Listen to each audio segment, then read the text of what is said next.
Hi welcome to AU TV. Entertainment గురించి తీసుకుంటే అసలు సినిమా అంటేనే పిచ్చెక్కిపోయే జనాలు ఉంటారు. సో అలాంటి సందర్భాల్లో సంక్రాంతి రాగానే మంచి మంచి సినిమాల కోసం అలాగే జనాల్లో కొత్త క్రియేటివిటీని తీసుకురావడానికి డైరెక్టర్లు కావచ్చు, అలాగే హీరోలు కావచ్చు, ఎంతోమంది ఆసక్తికరంగా సంక్రాంతికి చాలా మూవీస్ని తీసుకురావడానికి స్టార్ట్ చేస్తారు. సో ఇలాంటి సిచ్యువేషన్లో రీసెంట్లీగా ఈగల్ మూవీ కూడా తప్పుకోవడం జరిగింది. అలాగే హనుమాన్ మూవీ కూడా థియేటర్లో ఇవ్వలేదని చెప్పేసి కూడా చెప్పడం జరిగింది. సో దాంతో స్పందించడానికి మనతో పాటు నటి కుమార్ గారు ఉన్నారు. సో తెలుసుకుందాం ఏంటి అనేది. సార్ చెప్పండి సార్, దీన్ని ఎలా స్పందిస్తారండి? ఒకటండి, పండక్కి అందరూ సినిమాలు వేయాలని కోరుకుంటాం. పండక్కి అందరూ పండగ వాతావరణంలో కలెక్షన్స్ బాగుంటాయని నిర్మాతలు అందరూ రావాలని కోరుకుంటారు. అక్కడ థియేటర్లు తక్కువ ఉంటాయి. ఇది ప్రతి సంవత్సరం జరుగుతున్న ప్రక్రియనే. అయితే మేమేమంటున్నామంటే, ఇప్పుడు దిల్ రాజు గారు మూడిట్లకి డిస్ట్రిబ్యూషన్, ఒకటి మైత్రి అవ్వచ్చు. అయితే ఇవన్నీ మొత్తం డిస్ట్రిబ్యూషన్ అవ్వచ్చు, ఏవైనా అవ్వచ్చు, మేబీ ఎవరైనా.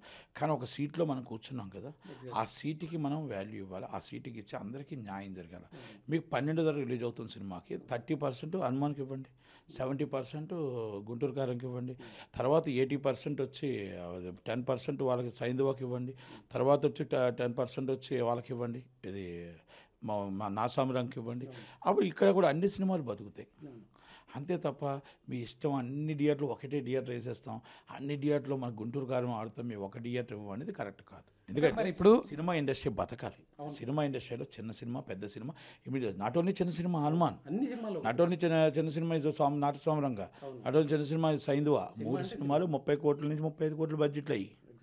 తక్కువ బడ్జెట్ ఏం కాదు, ఇది పెద్ద బడ్జెట్. ఏంటంటే గుంటూరు కారం పెద్ద బడ్జెట్ కాబట్టి మీరు ఇవ్వండి, ఎక్కువ తీసుకోండి, కాదని చెప్పట్లే. రేట్లు ప్రజలకు అందుబాటులో ఉండే రేట్లు ఇవ్వండి. ప్రజల్ని మన ఈ పండుగలో సినిమా చూసే విధంగా ఫ్యామిలీ 10 మంది వచ్చే టికెట్లు 10 టికెట్లు 15 టికెట్లు దిగుతాయి కదా, వాళ్ళందరూ సినిమా ఫ్యామిలీతో వచ్చి ఆ ఫ్యామిలీ నిండుగా సినిమా చూసే విధంగా మన రేట్లు ఉండాలి. అంటే ఈ కాంగ్రెస్ పార్టీ పాలన వచ్చింది. కాంగ్రెస్ పార్టీ పాలన అంటే పేదల పాలన అంటాం. ఒకప్పుడు కార్పొరేట్ కంపెనీని ఒత్తాసు పరికారని చెప్పి టీఆర్ఎస్ అన్నాం. వాళ్ళు 395 రూపాయలు పెట్టారు. మేమేమో తక్కువ తిన్నాం, మేము ఎక్కువ తిన్నాం, 440 రూపాయలు వీలు పెట్టారు. అంటే ఎక్కడికి వెళ్ళిపోతుంది? కరెక్ట్ కాదు కదా. అది దొరల పాలన, ఇది వచ్చి పటేల్ పాలన.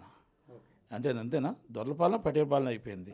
మనం ఆలోచించుకోవాలి. ఒక్కసారి ఆలోచించి, ప్రజలకి పేదవాడి పాలన అయితే 200 రూపాయలు టికెట్ పెట్టండి, గొప్పవాడి పాలన అయితే మీరు 440 రూపాయలు పాలన పెట్టండి. ఇది కార్పొరేట్ కంపెనీకి మీరు వత్తాసు పలుకుతారా? ప్రజల తరపున ఉంటారా? ఎంటర్టైన్మెంట్ మీరు స్వాగతిస్తారా? మీరు కాస్ట్ ఆఫ్ ప్రొడక్షన్ ఏం పెరగట్లేదు, వేస్టేజ్ అవుతుంది, రెమ్యునేషన్ పెరుగుతున్నాయి. వీళ్ళు ప్రజల దగ్గర లాక్కుంటున్నారు ఆ డబ్బుని. కనుక ప్రజలకి అందుబాటులో ఉండే ధరకి ఇమ్మని అడుగుతున్నాను. ఇది తెలంగాణ గవర్నమెంట్. ఆంధ్రప్రదేశ్ గవర్నమెంట్ని కూడా అదే చెప్తున్నా. Andhra Pradesh government different.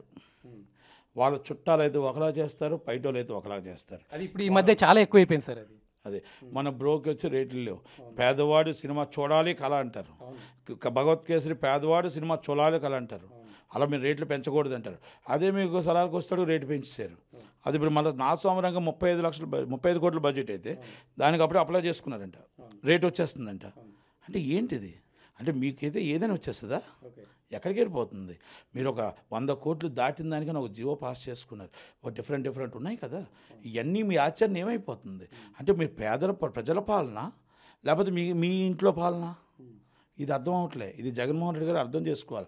ఇంకా 3 నెలలు ఉంది, తర్వాత బాయ్ జగనే, బాయ్ జగనే, ఏం అవసరం లేదు. హాయ్ హలో, మెస్మరైజ్ చేసే మూవీ ముచ్చట్లు, రిలీజ్ అయిన వెంటనే రివ్యూస్, మీ అభిమాన తారల రియల్ స్టోరీస్, సినిమా సమాచారం ఏదైనా క్షణాల్లో మీ చెంతకు. మరింకెందుకు ఆలస్యం, యోయో సినీ టాకీస్ ని సబ్స్క్రైబ్ చేసుకోండి.